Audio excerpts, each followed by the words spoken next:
Hello সবাইকে, কি অবস্থা সবার? আশা করছি সবাই খুব ভালো আছেন। আমরাও ভালো আছি। আমি ঐশ্বর্য, ওয়েলকাম করছি আমার নতুন আরেকটা ভিডিওতে।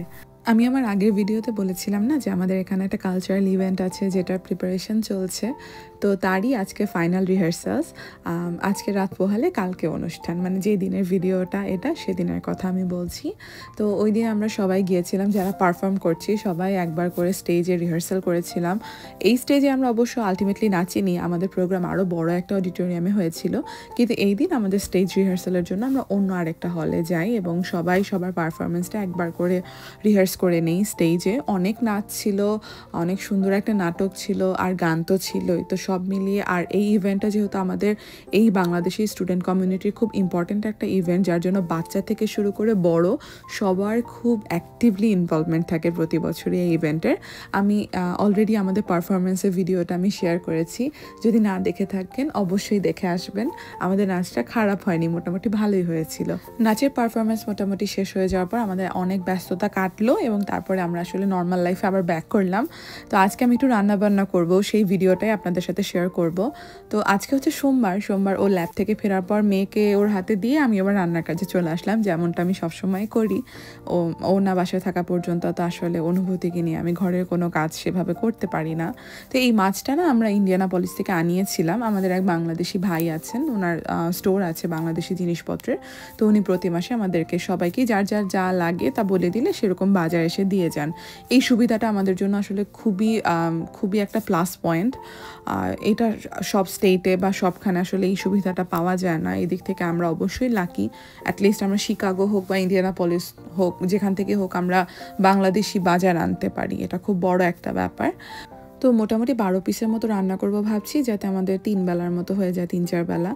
তো আর মামুনিকে এখন আমি মাছ খাওয়াচ্ছি, তো ওর জন্য আমি মোটামুটি আধা পিস ধরে কয়েক বেলা যাতে আমাদের চলে যায়। মানে ও তো আমার সাথেই, মাছ তো আমি ওকে হাতে দিব না অবশ্যই, যেহেতু কাটা আছে, তো আমার সাথেই যেহেতু খাবে, তো ওভাবে আলাদা করে পিস না ধরে আমি অন অ্যান অ্যাভারেজ 12 টুকরা মাছ ভিজিয়ে রাখলাম।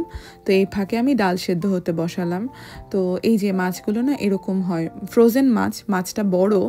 এই রুই মাছটা ছিল প্রায় 8 পাউন্ডের মতো, পার পাউন্ড $3.5 করে, তো টোটাল প্রায় $30 মতো, মানে বাংলাদেশি টাকায় প্রায় 3,500 টাকা। আর এখানে আমরা দেখেছি যে ফ্রোজেন মাছ যত ওজন বেশি হয় তত একটু ভালো পড়ে, আর ওজনের উপরে কিন্তু মাছের দামও ভ্যারি করে। তো এই মাছগুলো কাটাই থাকে, ফ্রোজেন তো অবশ্যই, কিন্তু আঁশ ছাড়ানো থাকে না, আর আঁশটা আমাদেরকে নিজেদেরকে ছাড়াতে হয়। তো এটা অবশ্যই একটা বিরক্তিকর কাজ, সত্যি কথা বলতে। এই জন্য না আমি দেখা যায় মাছ আমি এনে রাখি ঠিকই, কিন্তু রান্না করি যখন আমার হাতে সময় থাকে, তখন কোনো একটা ব্যস্ততা থাকলে আমি কখনোই মাছ নামাই না, কারণ এই মাছের আঁশ ছাড়াতে অনেক সময় লেগে যায়। আর মাছের আঁশ আমি সবসময় চেষ্টা করি যে কয় টুকরা আমি রান্না করব সে কয় টুকরা ছাড়িয়ে সাথে সাথে রান্না করতে। এই মাছগুলো বাংলাদেশের মাছ ঠিক আছে, কিন্তু মাছ আসে হচ্ছে অনেক দিন আগে, তো হয়তো 6 মাস আগের মাছ এটা, যার জন্য না একটা গন্ধ আসে। আমাদের তো তাজা মাছ খেয়ে অভ্যাস, তো মাছে একটু গন্ধ আসলেই না কেমন যেন ভালো লাগে না। তো প্রথম তো প্রচণ্ড গন্ধ পেতাম, খেতে পারতাম না। তো এখন যেটা করি, আমি লেবু দিয়ে একটু মাছ ধুই। আমি দেখেছি যে মাছ যদি এরকম আঁশ ছাড়িয়ে একটু লেবুর রস দিয়ে ভিজিয়ে রাখি, তাহলে একটু গন্ধটা কম লাগে। আমি ট্রাই করে দেখেছি, আমি সবসময় আসলে এটাই করি। এখানে ফ্রোজেন মাছ কিনলে আমি আগে একটু লেবু দিয়ে ভিজিয়ে রাখি, আমি উপকার পেয়েছি। আর তাছাড়া যেহেতু আমাদের লাইনের জলেই তো গরম জল আসে, তো যার জন্য ওই গরম জলের ধুতে থাকি। আমি যখনই মাছ ধুই আমি গরম জলে পুরোপুরি ধুই, আর সাথে আমি একটু লেবুর জলে ভিজিয়ে রাখি। এই যে 5-10 মিনিটের মতো ভিজিয়ে রাখবো, তাতেই না মাছের আষ্টে গন্ধটা একটু হলেও কমে আসে। তো যাই হোক, এদিকে আমি ব্রকলিগুলোকে একটু স্টিম করে নিব। আমার না ব্রকলি হালকা করে একটু ভাজি করে খেতে আমার খুব ভালো লাগে।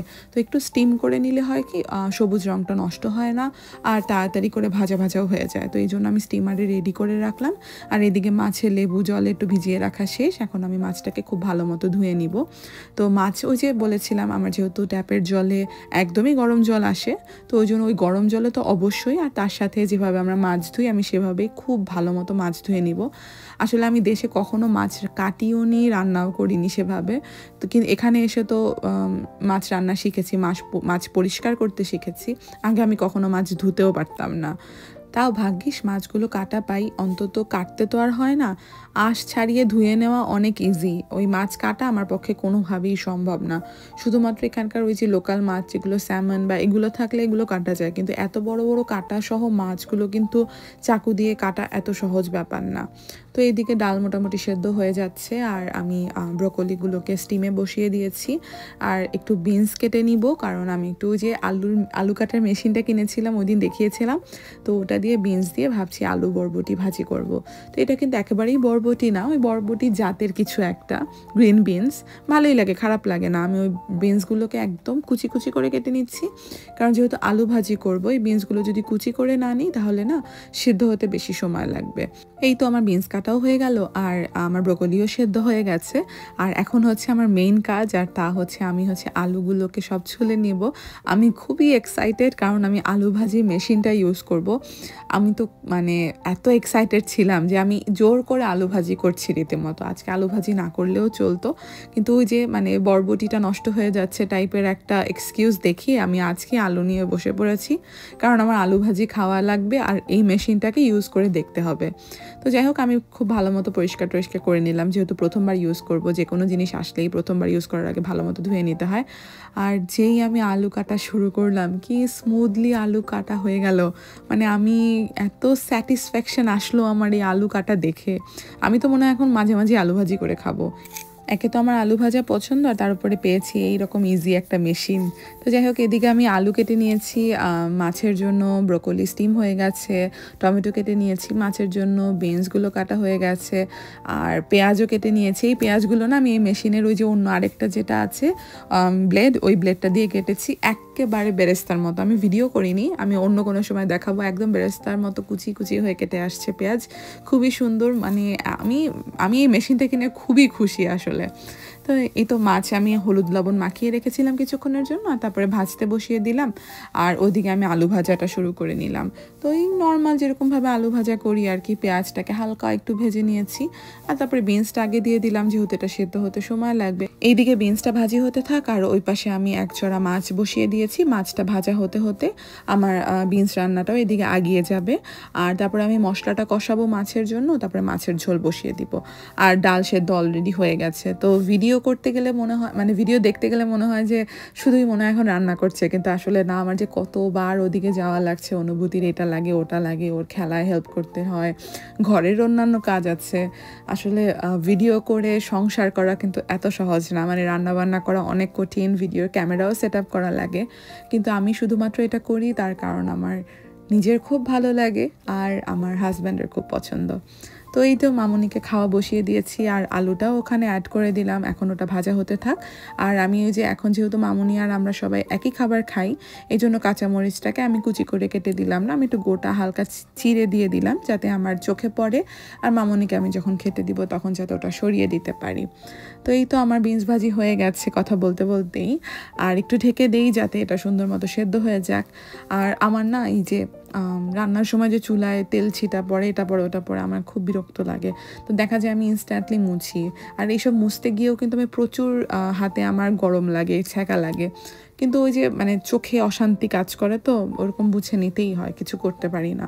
তো যাই হোক, এদিকে বিনস ভাজা হয়ে গেছে, আমি এটাকে ডিশ আউট করে নিলাম। আমাদের মোটামুটি একটা আইটেম রান্না শেষ, আর মাছও ভাজা হয়ে গেল সবগুলো। তারপরে আমি আলুগুলোকেও ভেজে নিলাম, আর মাছগুলোকে আমি একটু কড়া করে ভাজি। ওই যে বলেছিলাম আমি একটু গন্ধ পাই এখানকার মাছে, তো কড়া করে ভাজলে একটু গন্ধ কম আসে, মানে মাছে গন্ধ যাতে কম আসে সেই জন্য যা যা করা প্রয়োজন আমি সবই করি। যদিও খুব বেশি উপকার পাই না, বাট ওই তো বিদেশে থাকতে গেলে দেশি মাছের স্বাদ তো আর পাবো না, এটা তো মেনে নিতেই হবে, কিছু করার নাই। তো ওইদিকে একটু জিরা ফোড়ন দিয়ে দিলাম, তারপর পেঁয়াজটা ভুনা হতে দিলাম। আমি জানি জিরা ফোড়ন দিলে আর পেঁয়াজ দেওয়া লাগে না, বা পেঁয়াজ দিলে জিরা ফোড়ন দেয় না, কিন্তু আমি দেই ওই গন্ধের জন্য আর কি। তো ওই পেঁয়াজটা ভাজা হতে হতে এদিকে আমি মশলাগুলোকে একটু নামিয়ে নিলাম, সবগুলোকে দিয়ে দিলাম ওই জিরা গুঁড়া, ধনিয়া গুঁড়া, হলুদ গুঁড়া, মরিচ গুঁড়া, যা দেই আর কি। তো মশলাটা কষাতে কষাতে এদিকে ভাবছি ব্রোকলিটা ভেজে নিব। নিব। তো ব্রোকলি ভাজির জন্য আমি একটু রসুন কুচিয়ে নিলাম। আর ব্রোকলি ভাজি বললে ভুল হবে, ওটা হবে হচ্ছে চিংড়ি মাছ ভাজা, সাথে আমি একটু ব্রোকলি দিয়ে দিব, ব্যাপারটা কিছুটা এমনই। তো ওই যে তেলটা একটু গরম করে আমি চিংড়িগুলোকে ভেজে নিচ্ছি। তো মাঝখানে আমি চিংড়ির প্যাকেট নামিয়ে ওটাকে বরফ কাটিয়ে নিয়েছিলাম অবশ্যই। তো চিংড়িটা হালকা করে ভেজে নেওয়ার পরে একটু কালো জিরা আর রসুন ফোড়ন দিয়ে আমি এরপরে এটা আবার বেশিক্ষণ চুলায় রাখা যায় না, কারণ ওই রসুন আবার যদি মানে গরম বেশি লেগে যায় তাহলে রসুনে পোড়া একটা গন্ধ আসে, ওটা আবার স্বাদটা ভালো দেয় না। তো ওই তো আমার জাস্ট রসুনটা হালকা একটু ভেজে নিয়েছি, চিংড়িটাও হালকা ভেজে নিয়েছি, ব্রোকলিটা তো আগে থেকে স্টিম করা, তো সব কিছুকে মিক্স করে একটু ঢেকে দিলাম। এটা একটু হালকা ভাপ হলেই এটা একটু স্টিম টাইপের, খুব মজা লাগে আমার এই সবজিটা। আর এটা দেখা যায় আমি ভাত বা কোনো কিছু দিয়ে না, আমি শুধু খেয়ে নেই। তো আর এইদিকে আমি মাছের মশলাটা কষিয়ে ঝোলের জল দিয়ে মাছগুলোকে দিয়ে দিলাম। তো ওটা হতে থাক, আর এখন আমার আবার রান্নাঘর গুছাতে হবে। ওই যে বললাম যে সবই তো নিজের করা লাগে। এই যে রান্না করি, রান্না করার আগে এত কিছু করা লাগে, সব কিছু প্রিপারেশন নেওয়া, কাটা, ধোয়া, সব কিছু রেডি করা, কি রান্না করব সেই প্ল্যানিং তো থাকেই, এক্সট্রা চিন্তা, এত কিছু করি, সব কিছু মিলিয়ে দেখা যায় 2 ঘন্টা 2.5 ঘন্টা ধরে, আর সাথে অনুভূতি তো থাকেই প্লাস পয়েন্ট। আর অথচ এই রান্না করতে লাগে কতক্ষণ, আধা ঘন্টা কি 1 ঘন্টা, মানে চুলার উপরে থাকে, আর তারপরে খেতে লাগে 5 মিনিট। মানে এত কষ্ট করি আর খেতে লাগে মাত্র 5 মিনিট। তো ওদিকে বাকি রান্নাগুলো মোটামুটি সেরে আসছে, ভাতও চড়িয়ে দিয়েছি রাইস কুকারে। আর এখন আমি ডালটাকে একটু ফোড়ন দিয়ে নিব, ওই নর্মাল পেঁয়াজ ভাজা করে ডাল ফোড়নে বসিয়ে দিয়ে আমি আসলে এখন অনুভূতিকে স্নান করাতে নিয়ে যাব। ওর তো খাওয়া একটু আগে হয়েই গেছে, তো আমি ওকে এখন স্নান করাচ্ছি। আর ওর বাবাকে বললাম যে মাছটা বাকিটা দেখে রাখতে, তো মাছে সে টমেটোটা অ্যাড করে দিল, আর যতটুকু লবণ দরকার ছিল তা দিল, আর সাথে অল্প একটু গরম মশলা। আমার ইচ্ছা ছিল একটু ধনিয়া পাতা কেটে দেওয়ার, কিন্তু ধনিয়া পাতা আসলে শেষ হয়ে গেছে, আমার মনে নেই। তো যাই হোক, ওকে স্নান টান করানো হয়ে গেছে, ওকে এখন খেলতে দিয়ে আমি এখন জাস্ট রান্নাঘরটা একটু ক্লিন আপ করে নিব। পেঁয়াজ বেশি কাটা ছিল, ওটাকে রেখে দিলাম। ডাল সেদ্ধ বেশি করা হয়েছে, যেটা আমি সবসময় করি একটু বেশি অ্যামাউন্টে, তো ডালটাকেও রেখে দিলাম। ভালো মতো বক্সে এয়ারটাইট করে বক্সে রেখে দিলে না বেশ কিছুদিন খুবই ভালো থাকে, কোনো সমস্যাই হয় না। আর ওই যে আলু কাটার মেশিনের স্যাটিসফ্যাকশনের চোটে আমি এত বেশি আলু কেটে ফেলেছি, এত আলু তো আর দরকার ছিল না। তো বাকিটা আপাতত জল ঝরিয়ে আবার জলটা চেঞ্জ করে দিলাম, এটাকে এভাবেই ফ্রিজে রেখে দিব। কালকে বা পরশু এক সময় আমি আবার রুটির সাথে ভাজি করে খেতে পারি, বা অন্য কিছু একটা করে ফেলবো। আর এই তো আমার ব্রোকলিও রেডি হয়ে গেছে, ডিনার টেবিল সাজিয়ে নেই। আজকে মোটামুটি একদম সিম্পলের মধ্যে অনেক খাবার, আমি এত আইটেম সাধারণত রান্না করি না। আর তাছাড়া এই প্রোগ্রাম নিয়ে আমরা একটু বিজি ছিলাম, যার জন্য আসলে জোড়াতালি দিয়েই চলেছে কয়েকদিন। তো যাই হোক, আজকের ভিডিওটা আমি এখানেই শেষ করছি। সবাই ভালো থাকবেন, আর আমার ভিডিও ভালো লাগলে একটা লাইক, কমেন্ট আর সাবস্ক্রাইব করবেন আমার চ্যানেলে। ভালো থাকবেন সবাই, টাটা।